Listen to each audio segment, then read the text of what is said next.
한국, 야, 우리만 지금 호르무즈 해협에 나와 있는데 너도 혜택을 보고 있으니까 좀 나와야 되는 거 아니야? 우린 브라더니까, 현민 국가니까. 그래서 트럼프 대통령이 이재명 대통령에게 제안했는데 이재명은 안 간다고 한 거예요. 왜 그랬을까요? 아, 이게 뭐죠? 소방관들이 어디 물을 뿌리고 있습니다. 어떤 상황일까요? 소방관들이 훈련하고 있는 장면입니다. 실제 화재 진압한 것이 아니라 화재가 난 것을 가정에서 훈련하고 있는 장면입니다. 이걸 제가 왜 보여드리냐면요. 소방훈련 이걸 줄이면요. 어떻게 되겠습니까? 화재가 줍니까? 그러지 않죠. 바로 이 부분입니다. 군사훈련도 마찬가지입니다.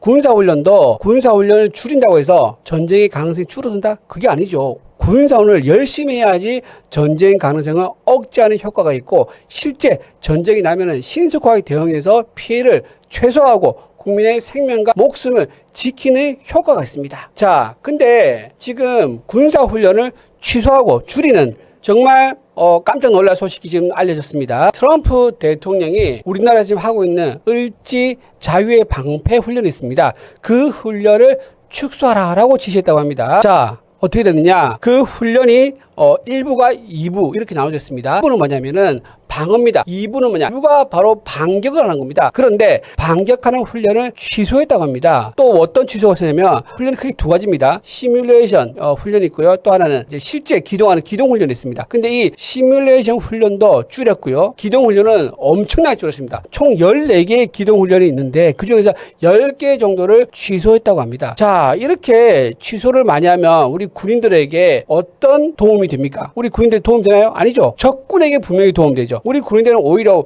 실전에 대한 감각을 잃어보게 되거나 또는 도상훈련했던 거를 실제 몸으로 해보지 않으면요 우왕좌왕하는 그런 상황이 발생할 수 있는데 그런 상황이 되면 누구한테 도움이 되죠? 적군에게 도움이 되죠. 그런 상황이 왔는데 왜 이렇게까지 했을까? 정말 많은 국민들이 의아하게 생각합니다. 트럼프 대통령은 한미연합훈련을 김정은을 협상 테이블로 끌어들이기 위한 그런 수단으로 활용을 해왔던 겁니다. 자, 그래서 한번 취소된 적이 있었는데 지금은 좀 다른 상황인 것 같아요. 지금은 왜 트럼프가 갑자기 한미연합훈련을 축소했을까라는 여러 가지 추측이 있는데 자, 그 이유가 좀 나옵니다. 트럼프 이렇게 얘기합니다. 한국은 호르무즈 문제에 돕는데 관심이 없었다. 기분이 별로다. I'm not happy 라고 얘기를 했던 거예요. 이재명을 만났을 때 이렇게 얘기했답니다. 트럼프는 호르무즈 문제 좀 도와줘. 지원해줘 라고 했는데 이재명이 이렇게 얘기했답니다. No thank you. 나 안 도와주겠어 라고 한 거죠. 자, 거기에 대해서 트럼프 대통령 기분이 굉장히 나빴대요. 자, 왜 그러냐면 트럼프 남들 이유가 있어요. 한국에 원유를 수입하는데 수입하는 원유의 한 60%가 전부 다 호르무즈 해협을 통과해서 한국에 들어와요. 자, 그런데 호르무즈 해협을 미국이 혼자서 방어를 하고 유조선이 통과할 수 있도록 해주는 군사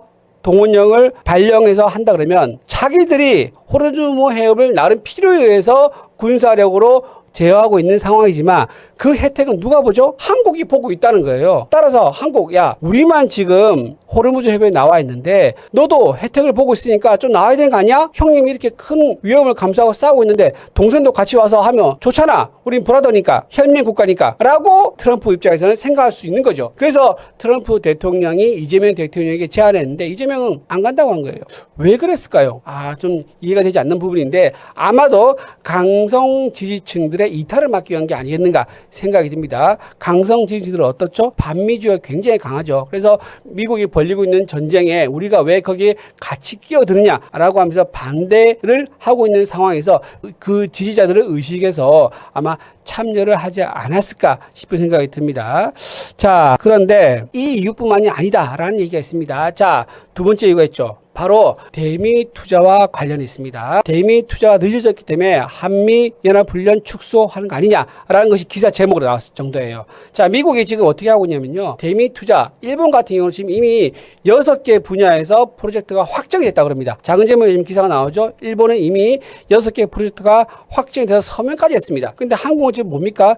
1,500만 달러를 미국에 투자하겠다 얘기만 하고 그 뒤에 진행된 게 없는 거예요. 그러다 보니까 야, 너 한 건도 아직 진행 안 했는데 정말 하겠다는 의지가 있는 거야? 라고 하는 불만이 생길 수밖에 없는 거고요. 또 하나 의심이 되는 게 또 생겼습니다. 뭐냐면은 호남 반도체에 800조 원을 투자하겠다고 이재명 정부에서 밝힌 거죠. 그러니까 미국 입장에서 생각해보죠. 자, 미국에 투자하겠다고 약속했습니다. 그런데 미국에 투자하지는 않고 호남 반도체에 800조 원을 투자하겠다고 발표한 거예요. 약속은 언제부터 누가 먼저 있었죠? 미국과 먼저 약속이 있었죠. 그런데 전혀 계획이 없던 호남 반도체 얘기가 터진 거예요. 근데 미국도 바보가 아니까 왜 호남 반도체 투자 얘기가 나오는가 살펴보니까는 김민석 후보를 당대표로 당선시키기 위해서, 즉 호남의 민심을 잡기 위해서, 호남의 당심을 잡기 위해서, 전당대회에서 김민석을 승리하게 만들기 위해서 800조 원을 투자하는 그런 결정을 내린 것에 대해서 미국이 굉장히 불만인 거예요. 아니 우리랑 협상하면서 관세 우리가 안 올려주고 약속과 했는데 왜 너네 약속 안 지키느냐, 그런 불만이 생기면서 하는 말이 한국은 세계에서 가장 느린 협상가들이다 라고 하면서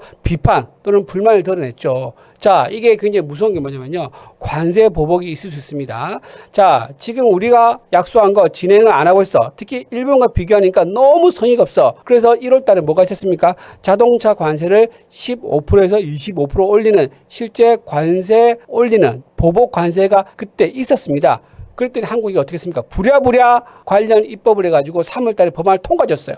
그래서 25% 올린 걸 다시 정상화시켰던 그런 선례가 올 상반기에 있었습니다. 지금 다시 보복 관세를 한다는 얘기가 나오고 있는 상황이에요. 근데 보복 관세로는 또 얼렁뚱땅 넘어갈 수 있는 것 같다라고 하니까 한국에 실질적인 안보 불안을 주는 그런 선택을 해서 압박을 해가지고 미국의 투자를 제대로 해라, 속도를 올려라 라는 그 카드로 쓰는 게 아닌가 싶은 생각이 듭니다. 자, 여기서 여러분 생각이 좀 복잡하죠. 트럼프가 너무한 거 아니야? 좀 기다려야 되는 거 아니야? 생각할 수 있는 거고요. 또 한편으로는 이재명 대통령이 왜 호남 반도체 800조 얘기했지? 미국에 좀 떼줘야 되는 거 아니야? 라고 생각할 수 있는데, 제가 보는 생각은 이렇습니다. 이재명 대통령이 전당대회용으로 엄청난 규모의 투자를 결정을 한 미국은요, 정말 화날 수밖에 없는 거예요. 이건 당연한 거예요. 그래서 이재명 대통령의 잘못된 정치적 판단, 호남에서 전당대회에 승리하기 위한 800조 투자는 국익에 비교해보면요, 작은 부분이죠. 국가 이익, 우리 일자리를 만들고 또 관세 보복 안 받고 수출 많이 해서 나라 전체의 경제가 돌아가게 만들고 일자리 늘어나게 만들고,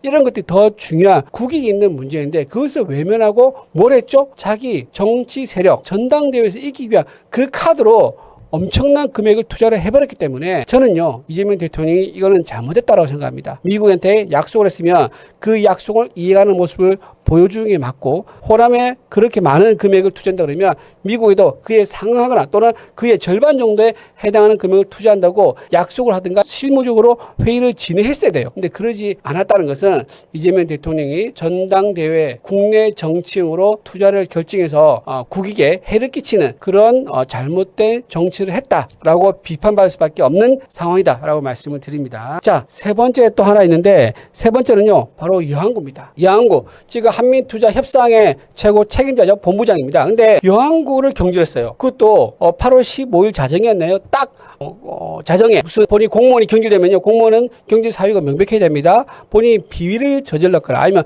형사적으로 무슨 문제가 있거나 등등, 아니면 중대 업무 과실이 있거나 이래야 되는데 그냥 경질했어요. 그러고 나서 이유를 공개 안 합니다. 미국 입장에서는 어떻게 의심할 수 있냐면요, 우리 협상 파트너, 지금까지 쭉 장기간 여항구 본부장이랑 쭉 협상을 해왔는데 여항구를 경질시켜? 그럼 뭐야, 새로운 사람이 와서 처음부터 다시 협상하자는 얘기 아니야? 라고 하면서 이거는 협상을 지연시키기 위한, 협상을 질질 끄기 위한 전략 전술 아니야? 라고 미국은 오해할 수 있는 거예요. 그렇기 때문에 지금 미국 입장에서는 한국이 지금 대미 투자한 약속을 번복하기 위해서 여러 가지 꼼수를 쓰고 있다라고 생각할 수 있는 겁니다. 그렇기 때문에 여항구의 본부장의 경질에 대해서 국민의힘은 뭐라고 하겠냐, 경질 사유로 밝히라, 밝히지 않으면 미국 계속 의심하고 관세 보복할 수 있다라고 얘기하고 있는데도 이재명 정권은 여항구 본부장의 경질 사유를 밝히고 있지 않습니다. 그 경질 사유 지키는 거, 그게 더 중요한가요? 그게 과연 국가의 이익, 국익보다 더 중요한가요? 한미 통상 문제를 해결한 것보다 더 중요한가요? 이재명 대통령, 청와대는 올바른 정무적 판단을 꼭 해야 된다 말씀을 좀 드리겠습니다. 자, 여기까지가 지금 연합훈련은 축소된 현재 상황과, 그리고 트럼프 대통령이 왜 연합훈련을 취소했는지들을 제가 정책 이유를 쭉 설명을 해드렸습니다. 한미 대미 투자가 안 됨으로 인해서 우리가 역으로 받을 수 있는 관세 보복이나 경제 불이익이 생기다면 지금 아무래도 좋지 않은 민생 경제, 부동산 경제, 주식 시장, 그리고 부동산을 위한 증세, 징벌적 증세, 국민 여론이 더 좋아지지 않을 거다라고 말씀을 드리면서, 이재명 대통령은 본인의 전당대회 이익을 위해서 국익을 바꾸는, 국익을 손해보는 그런 선택을 하지 말아야 한다 말씀드립니다.